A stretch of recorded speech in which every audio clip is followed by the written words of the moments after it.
I believe that people pleasing is a behavioral pattern that most people misunderstand. People pleasing is not only you trying to make everyone happy, but it's also you willing to be a doormat waiting to be used over and over again just to feel worthy. Now, in today's episode, we'll be talking about what people pleasing is, why people do it, why it's harmful to our mental health and relationships, and also how to stop. Welcome to Healthy Minds Talk, a podcast created to help you grow, bring awareness to mental health, and also remind you that it's not all in your head. There's hope, even when your brain tells you there isn't. I'm Praise Victor, and I remain your host on this show. So before I get right into today's episode, I just want to wish everyone listening right now a happy new month. Welcome to the month of May, which is Mental Health Awareness Month.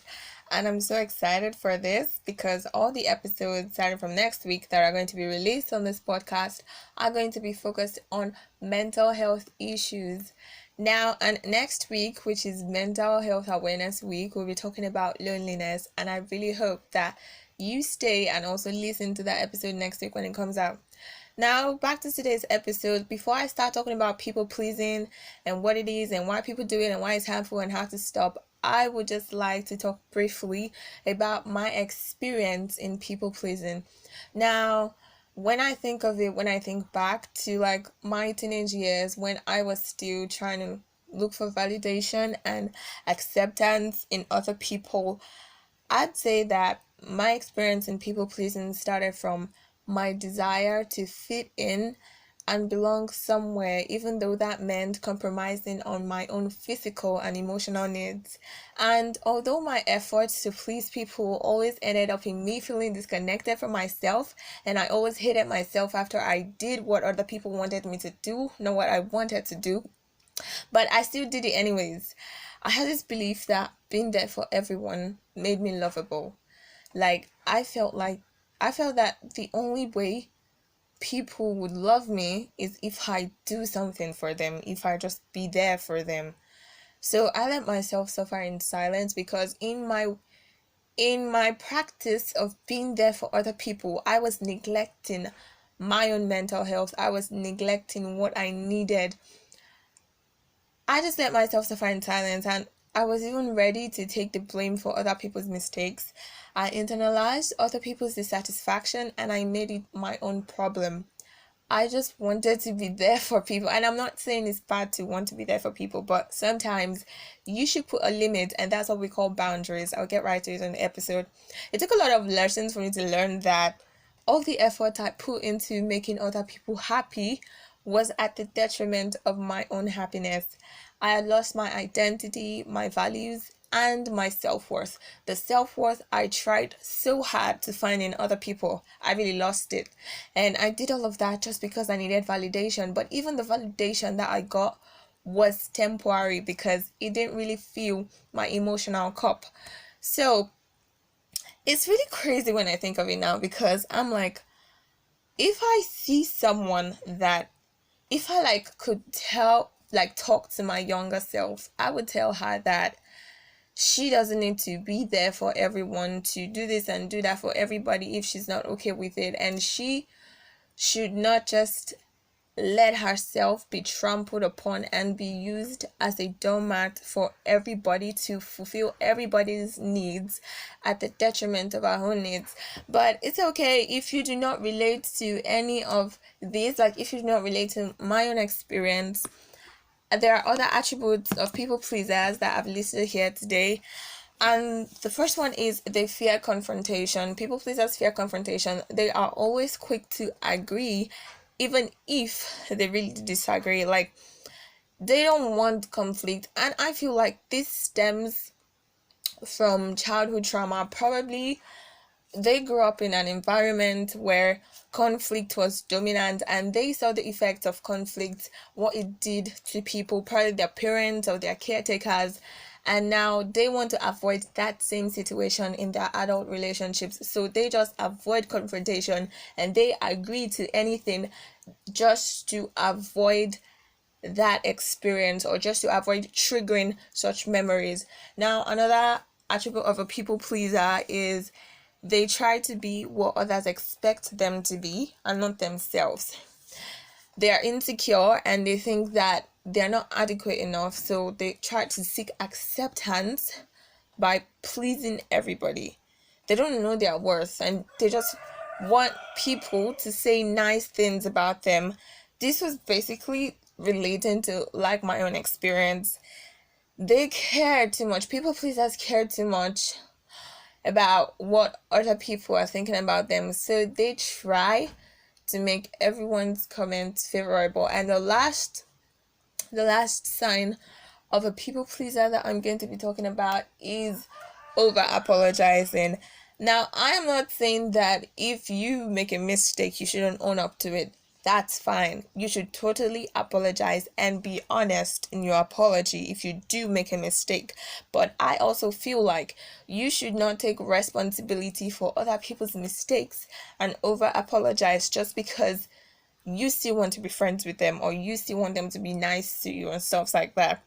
Now, the most common reasons why people have this behavior, which is people pleasing, is because of past trauma. Like I said before, probably in childhood they grew up in a conflicting environment and they probably felt like for there to be peace, for you to like just be happy or have that acceptance, you just have to avoid conflict and do all of that stuff. Another reason why people please is because of they have self-esteem issues, which I actually did have. I confess to that. And the last reason that I'm going to be talking about is fear of rejection and criticism. Now, there are a 1,000 reasons why I would tell you not to people please, because it is a very, I'd say that it's a toxic behavior, but not a toxic behavior to other people. It's like a self-destructive behavior. So now I don't need to tell you that you should not engage in self-destructive habits, but I listed just 2 reasons why you should not people please. And the first one is if you only give to other people, and when I mean give now, I'm not talking about monetary terms. Like, you can give your time, your attention, your love, your emotions to other people, but if you give all of this just with the goal of being liked and wanting something in return, which is also not relating to monetary terms, probably like validation, if you give your love, your time, your attention, your emotions, if you neglect your own emotional needs just to want something in return, which is validation, you would end up sacrificing your needs, obviously. And what would you do if the people you keep sacrificing your needs for don't even give you credit for it? If you're just being nice with ulterior motives, not just because you want to be nice and you really care about them, if you're just being nice with ulterior motives, you will end up frustrated and you probably even have passive aggressive behavior to other people. You would definitely feel empty in your relationships because your partner or your friends in quote, they would only like you for the things that you do for them, not for who you are. And the second reason why you should not people please, I learned this one the very hard way, is that people would take advantage of you. I said it at the beginning that people pleasing is just you willing to be a doormat for other people that they can just trample upon and trample upon and trample upon.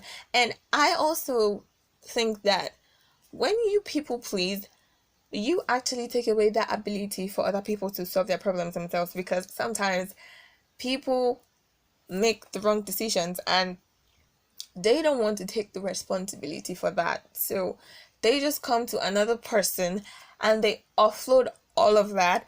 And when they do that, and the other person who is a people pleaser tries their possible best to make them happy or just to help right the wrong decision that the other person has done, and if they fail in doing that, the people pleaser takes the blame.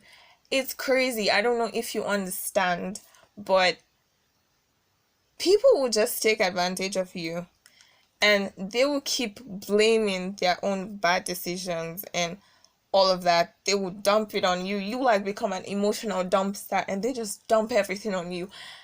And that is a very good reason why you shouldn't people please. So now I know that it is very hard to break the pattern of people pleasing. It's actually a self-destructive behavior. Like I said before, I don't want to say toxic, but I would say self-destructive. Now, it is a self-destructive behavior, and I know that it's hard to change behaviors because behaviors are like habits that are like repeated, and like ingrained in our brain and our routine. So it's really hard to break away from that, but I would say that self-awareness is always the first step to personal growth. I've mentioned some of the signs of people pleasers before, like previously at the beginning of the episode, and if you feel like you fall under this category, or you are social, like you didn't even need me to mention all the attributes of people pleasers before you agreed that, yeah, I'm a people pleaser. I actually like your confidence and your honesty. And I feel like you've taken the first step, which is admitting that you're not perfect. I mean, nobody is. I always say this stuff. So the second thing I would like for you to do is not to make decisions on a whim, because if you make decisions on a whim and not think about the consequences, you will just end up regretting them later. Before you accept any request from a friend or a loved one, I want you to ask yourself, is this really what I want to do? Am I even capable of helping this person this way? Does this align with my values and what I stand for? How will I feel after making this decision? Am I just doing it because of what I get in return? Answering these questions honestly will help you navigate your decision making process. And whenever your inner critic starts shaming you or telling you that you're a horrible person or a selfish person because you said no, or because you disagreed with someone, or you probably start worrying about what other people think about you for not compromising on your own values, I just want you to ask yourself, is this my responsibility? Here's what I want you to always remember. You're responsible for yourself. You're responsible for taking care of yourself. You're responsible for managing your stress and anxiety levels. You're responsible for living your best life, whatever that means to you. You and only you have the right to decide what you want your life to look like. So you're responsible for creating financial stability for yourself and your minor children if you have any children. And if you do have children, you're responsible for meeting their physical and emotional needs while they are young. And as they grow older, you're responsible for teaching them how to meet their own needs. Now, here's what you're not responsible for. You're not responsible for anyone else's happiness. You're not responsible for anticipating and meeting the needs of everyone and anyone that walks into your life. You don't need to be everything for everyone that crosses your path. You don't need to say yes when you'd rather say no. You're allowed to show compassion and find ways to help and support people, but not when it's outside your capacity. I remember sometime late last year, that was around like December time. I was still in school around that time. An acquaintance of mine asked for financial support. And during that period, I didn't have anything to spare. I was like broke. I was broke, but not like broke. I mean, I could fend for myself, but anyways, I was broke. But I didn't want to disappoint them because that was like the first time they'd ever asked me for money. So here's what I did. Instead of just telling them, I'm so sorry, but I do not have any cash to spare right now. Instead, I did something very disappointing. I'm just being dramatic. So instead of actually telling them what was going on, I borrowed money from one of my friends and I gave it to them. I know it sounds crazy. I don't even like borrowing money. I hate being in debt, but I was willing to go to that extent because it's not actually because I really did want to help them. I don't know what they wanted to use the money for, but I was just worried about what they would think of me and what they would tell other people about me for being unsupportive when I truly did not have the capacity to support them at that point in time.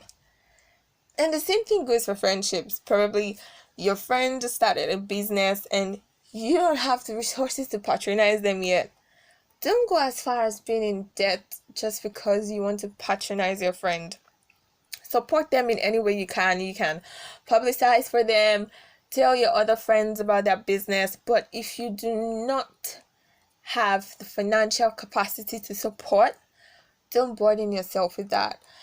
Last year when Dad was teaching us on wisdom for finances, he said that if you can't afford three of it, don't buy one. If you can't afford one, two, three of the same product, don't bother buying anyone at all, because at the end of the day, you probably like a week after you purchase that, you be thinking that I would have spent my money on something else instead of buying that. So for you not to regret the decision you made, just don't venture into spending anyhow. And I'm not saying that you shouldn't be a supportive friend, but please be wise in your decision making. You can be a caring and compassionate person and still be firmly rooted in your values and beliefs. You need you need to fill your emotional cup first before you pour into others. And if you don't take care of yourself, you won't be capable of doing anything for anyone else. So the second thing, sorry, I think the third thing, the first thing I said was self-awareness. Second thing is don't make decisions on a whim and regret them later. Now the third thing is to learn to say no. Now for someone who has been a people pleaser most of their life, saying no is hard. It's quite hard actually. It's very difficult and it's extremely uncomfortable. But when someone's plan totally, you know, clashes with what you had in mind, just learn to say no in a polite manner. Just because you're disagreeing with someone doesn't mean you have to be rude about it. Tell people your honest opinions without worrying about if they'll agree or not. And whoever actually stays respects you and what you believe in. So here are a few ways you can say no politely. You can say, I'd love to, but I just don't have the time. You can say, I'd love to, but I just can't right now. I'll let you know if something changes. Thanks for thinking of me, but I'm already booked for that day. No, thank you, but it do sound lovely. No, I'm not comfortable with that.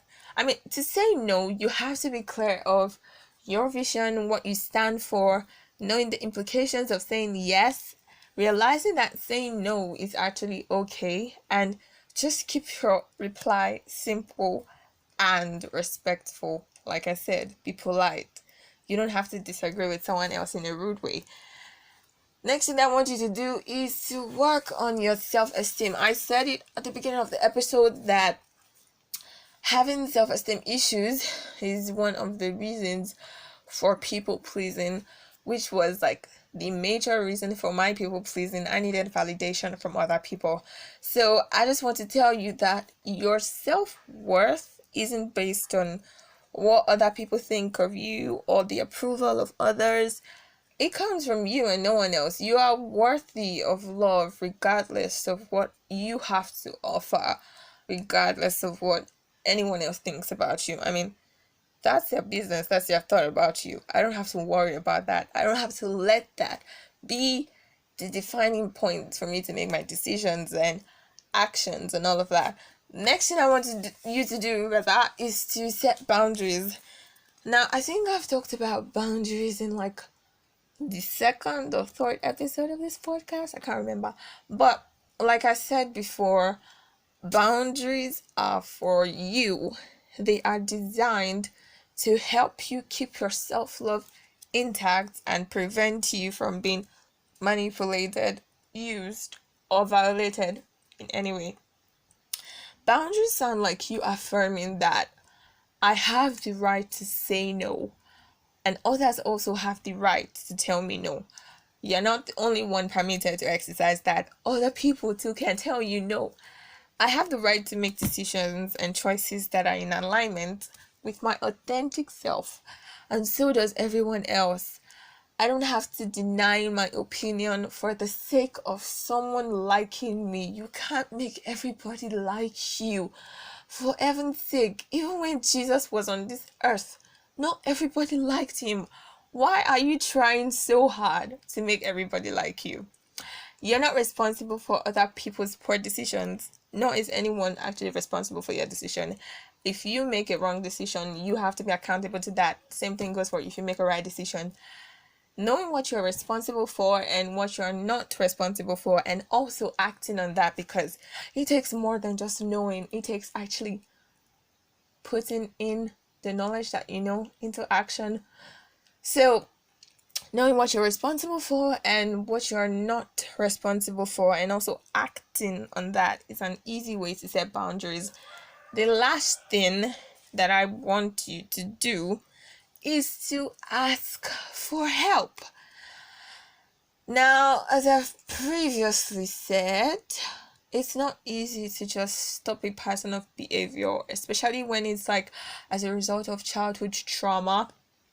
So you can see a therapist in your locality, or try to reach out to an online therapist if in-person sessions won't be possible for you. You can always message Psychobabble on Instagram, as they offer free mental health and counseling services, and the online counseling sessions are run by professional psychologists. So you should definitely check them out.